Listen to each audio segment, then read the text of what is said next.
Hello and welcome to the first video in my How to Get Into EHL series. Before we get started, I just want to include a little disclaimer because I don't want to get in trouble with EHL.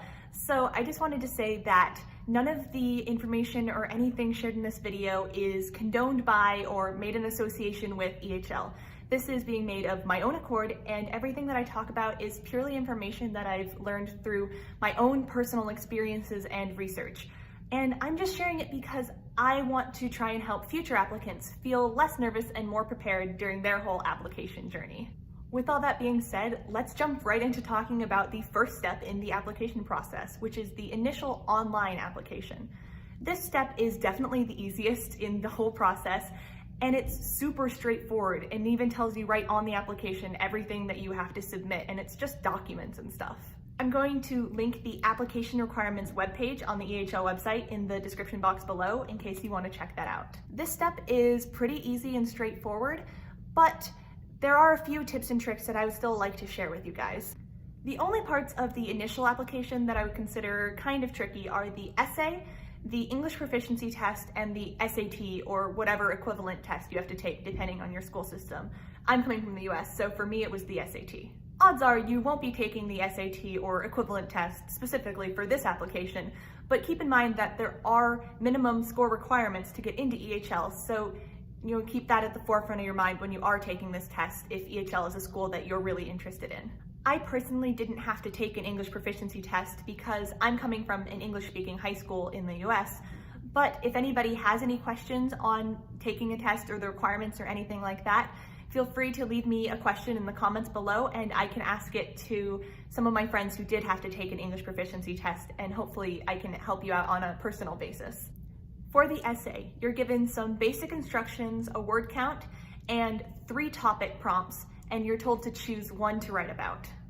I don't remember the exact wording of the prompt that I ended up picking, but it was something along the lines of, what are your career goals and how will EHL help you achieve them? I ended up writing just below the word count limit, all about how I got into hospitality and how my lifelong dream is to work for the Walt Disney Company, and why EHL specifically will help me get there and achieve that dream. My biggest #1 tip for the essay is to have someone help you proofread it.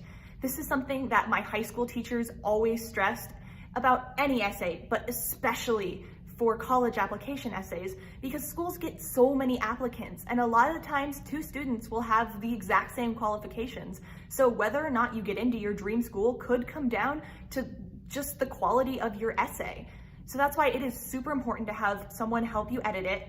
And in addition to having another human help you, I would also recommend running it through a program such as Grammarly, just to do some final fine-tuning before you submit it to the school. Another essay tip I would recommend is to tell a good story.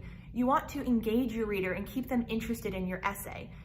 And along with that, you want to include specific details. Don't just give generalized statements like, I want to go to EHL because of the international aspect. You want to be more specific and say things like, I want to go to EHL because of the international aspect because, and then give a specific example as to why you personally would benefit from that. Like, I want to go to EHL because the international aspect will prepare me for my career because of this, this, and this. By being specific and engaging, you're keeping the reader interested in you, and that's going to make them far more likely to remember your essay when it comes down to picking which candidate to go with. If one person had an unremarkable, boring essay, and you had one that really made you stand out as a unique and motivated individual, they're far more likely to pick you for admission simply because you made yourself stand out as memorable. The essay is a vital and crucial part of any college application because it gives you a chance to stand out as a unique individual with hopes and dreams and goals, instead of simply a collection of grades and test scores written down on a piece of paper in some file. This is your chance to talk directly to the admissions staff and tell them directly why they should admit you. To quote directly from the EHL website, the essay is an opportunity for you to showcase your strengths, motivation, and interests. I know that the essay can be super scary and daunting and overwhelming, but I really hope that this video and my tips and tricks have helped you at least a little bit. My last tip for the initial online application is that there are more additional documents that you can submit other than the ones listed as required on the EHL website. These include things like letters of recommendation, and if you can, I highly recommend that you submit them, because just like the essay, it gives you another chance to show off who you are as a person in addition to what others think of you. This is just another way to add a little bit of extra spice to your application so that you stand out more amongst the piles and piles of applications that they get. That's all the tips and tricks I have in regards to the initial application, but I will also have 2 other videos linked in the description box below in this series on the other 2 steps of the application process, which are the web-based interview and selection day. So hopefully if you found this video interesting and helpful, then you can go check out those videos as well, and hopefully they will be equally helpful and interesting. Thank you for watching. Hopefully I'll see you in my other videos, and bye-bye for now. Mwah.